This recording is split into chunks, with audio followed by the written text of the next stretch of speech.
Kažkokia babutė atbėgo ir atnešė staltiesėlį, jos babutės austą. Ir pasakė, sako, čia vat kažkada, tai kai dar senai netikinti žmonės buvo atėję, mano babutė paslėpė kažkokią tai paveikslėlį ir sakė, kad saugo šitą paveikslėlį, jis labai brangus ir padės pravers. Ta babutė atnešė kunigui ir padėjo. Jis padėjo tą paveikslėlį altorių, atlaikė pirmas mišias, susirinko visą bažnyčią, kaime. Ir taip jau laimingai gyvena. Bet čia, dėl turtų vežėjų, čia man kyla klausimas dėl struktūros, pavadinkime. Taip, tai yra bendruomenė. Tai yra gyvenimo būdas, vėl tą patį, ką mes kalbam. Tai yra neužteks tų turtų.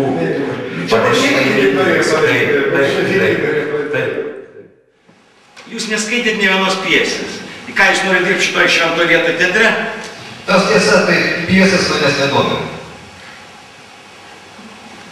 Tai gal jūsų meninė pratybom nereikalingi aktoriai? Taip irgi tiesa. Tai kaip ne aktoriaus, nei dramaturgo? Aš kalbu apie šiuolaikinį teatrą, kuris yra emancipuotas po taip vadinamų tų draminių modelių. Šiuolaikinėme teatre daugiau nebebus reikalaujama, kad aktorius būtų tarsi kas nors kitas, tai vaidinti. Kaip kitas? Kitas, Hamletas, karalius, pats nežinau kas. Jis turi būti tik jis pats. Jokio apsimetinėjimo. O tekstas reikalingas, tai kaip realybės medžiaga. Tai bet tekstas reikalingas? Kodėl? Nebūtinai. Gerai, jūs galite man pasakyti kokią sceną iš savo spektaklį? Nu va, pavyzdžiui, kas nors sėdė ant kėdės scenoje ir valgo makaronus. Gerai. Kas tada? Nieko. Jisai sėdi ir valgo makaronus. Gerai. O ką tai reiškia? Nieko nereiškia, absoliučiai jokios prasmės. Suprantat, jis paprasčiausiai sėdi ir valgo makaronus. Kaip jis? Alkanas? Aš nežinau. Bet aš noriu žinoti, suprantat, čia yra visas skirtumas. Jeigu tas jūsų makaronų valgytojas nėra alkanas, tai yra tik tai apsimetinėjimas arba meninės pratybos. O jeigu jis yra alkanas, suprantat, tai jis patenkina savo tą fiziologinį poreikį. Suprantat? Aš suprantu, kad jūs tas makaronų valgytojas galėtų būti talkiai suvaidinti, bet tai prieštarautų jūsų tiems makaroniniam koncepcijom, ką? Aš žinau, ką jūs galvojat. Aš čia, kad poną Feuerbachą ištestuočiau, nes už nervus jo daug neduočiau. 6 metus nebuvo pono Feuerbacho nieks sutikęs, nes ponas Feuerbachas buvo nerviškai pakrypęs. Ar ne taip, ką? Taip. Tylėjimas reiškia pripažinimą. Tylėjimas reiškia pripažinimą. Dailiai suimuota. Žinot, aš esu visiškai kitoks. Jeigu aš, pavyzdžiui, scenoje pjaunu drožiu pieštuką, aš galiu ne tai, kad įsipjauti savo juodį, aš galiu nusipjauti savo pirštą. Aš einu iki ribos, tokios, kokios jūs net įsivaizduoti negalite. Ir dar toliau išvės. Kai sako, būkit nuoširdus kaip vaikai. Kas čia yra, žinai? Čia yra Kristus turėjo omeny vaikus, ką man Dobrovolskis įskiepino visam gyvenimui, pasakydamas, kas yra klausimai, kuo mes skiriasi materialistas ir tikintis ir netikintis. Yra klausimas, kodėl žemė sukasi, ir yra klausimas, kaip žemė sukasi. Jeigu kaip materialistas stato, jis ras atsakymą. Mokslininkas atsakymą ras. Sukasi apie savo ašį ir apie savo. Bet kodėl jinai sukasi? Tai tu būsi durnius ir tu ieškosi niekad neras, nes ne tu pasukai. Ir va tas kodėl man yra menininko užduotis, krikščionio užduotis. Kodėl, reiškia, atsakymas. Dėl to, aš Albinui sakiau, man buvo Dobrovolskis man skaitina visą gyvenimo esmę, menininko esmę. Statyk klausimą, žinai, kodėl. Kodėl blogas, kodėl tas žmogus spjovė kitą gyvenimą. Kodėl, o ne kaip. Dabar, reiškia, Kristus klausė apie vaikus. Žiūrėk, ką vaikas klausė, aš kaip menininkui sakau. Kristus sako, kodėl kaip vaikas sako, tėvelis sako, kodėl jis jį muša? Kodėl tą šuniuką kaimynas muša? Nu, jis blogas žmogus sako. O vaikas sako, o kodėl jis blogas? Nu, vaikeli, jo mama buvo labai blogai, mažai jam davė valgyti. O kodėl jam mama blogai valgyti davė? Tai jo todėl, kad seneliai buvo neturtingi arba prasigėrė. O kodėl jie buvo prasigėrė? Nu, todėl, kad jie... Ir su kodėl mes pasistatom, menas yra tik klausimas kodėl. Tikėjimas yra klausimas kodėl, bet ne kaip. Dėl to, kad aš, pavyzdžiui, meldžiuosi, aš niekad neprašau, pavyzdžiui, Dieve duok man sveikatą. Niekad. Tai yra ne Dievo prerogatyva apie mane galvoti, tokį mažį kvabalą. Aš galiu melstis be jokio, malda man yra sąlytis su juo, pabuvimas prie, kaip sakau, tą gerą padaryti, kažką pajunti. Tik tiek, bet ne kažkok prašyti. Prašyti man pas Dievą, tai sako, žinai, tai ką jis pas mane virtuvėje gyvena? Ar tu skruzdėlę rūpinėsi daug, kai jinai? Tu ją užimi, vieną kartą užimi, kitą kartą pakeli, kitą kartą aptveri skruzdėlyną. Bet negali tu, kai skruzdėlė eina per kambarį, tai sakom, parazitas ir mes ją užmušam, nelaiko atėjo. Aš tai nežinau, pavyzdžiui, malda man yra visai kas kita. Man yra savo gyvybės užtvirtinimas, savo prisilietimas prie jo kažkokio amžino to būvio. Bet gink Dieve neprašymas kažko, kad duok man ar koją, ar duok, kad mano vaikas pasveiktų.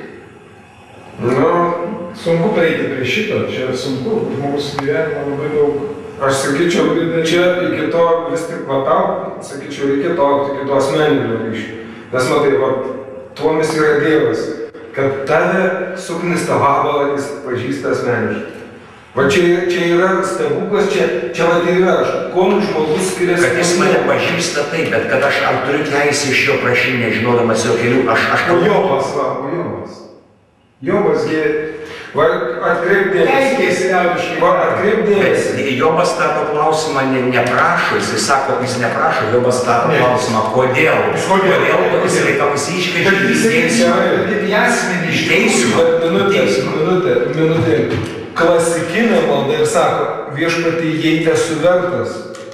Tai, jei nebūsi vertas, tai Dievas ir sakys, supranti, ar aš esu vertas, aš nežinau nei tavo kelių, kaip tu sakai, nežinau nei tavo kelių, nei tavo esmės aš nepažįstu. Taigi, jei esu vertas savo nežinojimą, aš pasakyčiau, iš tikrųjų reikėtų augti iki to, kad vis tik tas asmeninis ryšys. Ne, tai asmeninė aš turiu tą asmeninį, kaip jau sakyti, pavyzdžiui, aš prie spektaklį meldžiuosi, aš skaitau litaniją. Kam aš skaitau? Aš skaitau, kad pagalba būtų, bet ne man asmeniškai duotų ranką ar koją, bet duotų, kad aš sugebėčiau nemirčiau, duodamas tą savo misiją, atlikdamas pateikti kitiems žmonėms. Pavyzdžiui, aš meldžiuos, kad nemirčiau spektaklio metu, pavyzdžiui, kad įvyktų tas aktas, ką aš užmaniau. Supranti, kad įvyktų mišios, kad įvyktų šitas susitikimas, sakykime. Tai ne man bus, kad man nauda, bet kad jis įvyktų prisiliesti, susikaupimas, susikoncentravimas į dievybę, į mirusius, jo pagalbas. Tai čia aš dabar kaip suprantu, tarkim, tu maldoji visų pirma, ką akcentuoji trečiuosius asmenis, taip? Anos, buvusius ir esamus, visų man yra laiko. Bet aš sakyčiau taip, būtina taip pat ir save patį. Kodėl? Nebandžiau. Kodėl? Niekas tavo išganimu nepasirūpins, tai tu pats. Tokia yra tiesa ir tokia yra žiauri tiesa. Tai va, tai aš sakyčiau, žinoma, labiausiai mes rūpinamės tada, kada mes, tarkim, iš tikrųjų tą tikėjimą realizuojam, tarkim, mylim kitą žmogų. Va taip kaip tu meldžiuos už kitą žmogų, už tuos visus trečiuosius asmenis, taip toliau. Bet aš sakyčiau, savęs kaip pirmojo asmens, kad aš reikėtų maldo ir gyvenimą. Bet aš galvočiau, kad jeigu aš meldžiuosi daug kitų, tai jis mane bet kokiu atveju palaikys. Taip, žinoma, bet aš sakyčiau... Čia man primena truputėlį, kai mes sakome, viskas Dievo valiai. Žiūrėk, ateina pas mane, sako, žinai, negavau aukos, tai sako, nesijaudink, viskas Dievo valiai. Mažytė, ne Dievo valiai, tavo valiai.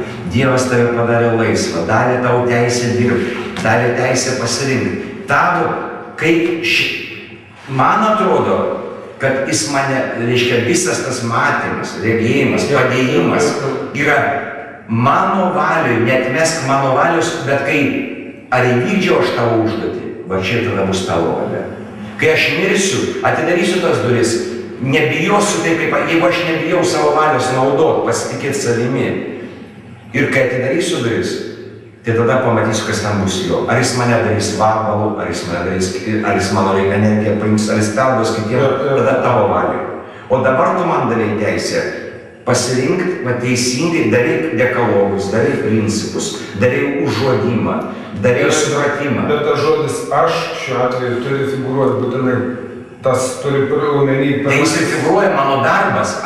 Tai yra, reiškia, siekimas, ką aš užmaniau, tai yra jau ir tavo valia, kaip supranti, prašymas jo, padėk mano darbą šitą atlikti. Nes matai, aš sakyčiau taip,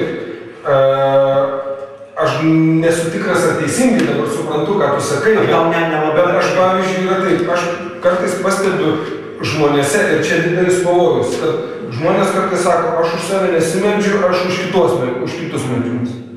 Va čia yra pavojus, nes tarkim, įvardinti save yra būtina, pavyzdžiui, viešpatie atleisk mano kaltės, mano nuodėmės, ar ne? Čia yra paskutinė, tai čia yra jo. Pavyzdžiui, tai o žmogus kartais sako, man nereikia, belia, kad mano vaikams, mano šeimai, mano mamai. Bet žinai, kai esi... Supranti, va čia yra bėgimas. Kasdien duonos duokim mums šiandien, tai jeigu sakai žodį mums šiandien, tai ir sakai ir man šiandien. Mums su manim. Matai, aš sakyčiau, kai kuriais atvejais reikėtų kasdienės duonos duok man šiandien. Taip pat reikėtų. Aš suprantu, kad tai galbūt skamba tarytum egoizmas. Bet aš todėl sakau, negali visada. Nes kartais gaunas taip, kad tai yra tarytum slėpimasis už nugarų. Neteisingai, ten aš lietuvių žmonatė labai padarė tą įspūdį. Gali būti. Jono, tarkim, čia viena iš tokių gali būti. pamastymų. Jono Evangelijoje tai yra, ten iš tikrųjų labai tas įspūdį daro, kai gavo tai tą realiai, vadinasi, kiekvieno vardu. Čia gali būti. Tai yra didžiulis asmeninis ryšys, beprotiškas asmeninis ryšys, nes Dievas ne šiaip savo, bet vardinę kiekvieno vardu. Žinai, kas gali būti toksai daiktas, kaip tu atsakai, kaip aš tau sakiau, čia gali būti paprasčiausia irgi garbėti ožka nuo to, kad aš, jeigu rūpinuosi kitais, tai aš esu arčiau tavęs, kadangi aš jau matau kitus, aš atskirtai nuo, aš esu šalia tavęs, Dieve, nes aš jau visus matau iš aukščiau, visus, aš meldžiuosi. Aš jau žodžiu, Dievas yra ganytojas, aš jau vos aš ne toks kaip jie, nes aš meldžiuosi už jie. Jonas Kryžėtis, aš tik darbelį skaičiau Jono Kryžėčio, kuris jai pasakė, paskutinis buvo mano žingsnis, būtent peržengti tą dalyką. Buvo paskutinis mano žingsnis, man buvo labai sunku peržengti šitą žingsnį, jisai sako. Pavyzdžiui, man dar iš tikrųjų, man yra sunku. Aš tau skaičiu, kas man yra, aš nemoku. Aš, pavyzdžiui, meldžiuosi, skaitau litanijas, Dievas. Aš nepripažįstu kolektyvinės maldos, kurio prasme. Galbūt mano oda per jautri ar kaip, bet aš ateinu į koncertą, aš negaliu prieš koncertą sėdėti, ateinu, gal stengiuosi ateiti, bet 3 minučių. Nes kad nematyt, reiškia, daugum, galbūt čia yra nemeilė žmonėm, aš nežinau, bet reiškia, esmė yra, aš kolektyvinį maldą, aš ateinu į bažnyčią, aš nesusikaupiu. Aš supranti, pavyzdžiui tiem, kas gali, pavyzdžiui, aš išpažinti darau tau, aš šiandien nusėdė, aš tau nesakau, šiandien išpažintis. Bet forma tokia pati. Aš darau ją pastovi draugam, bet esmė yra, aš ateinu į bažnyčią, aš pamatau meluojantį veidą, nesusikaupusi veidą, ir tas mane viskas trikdo. Aš kai vienas ateinu į bažnyčią ir nieko nėra, man būna pasaka.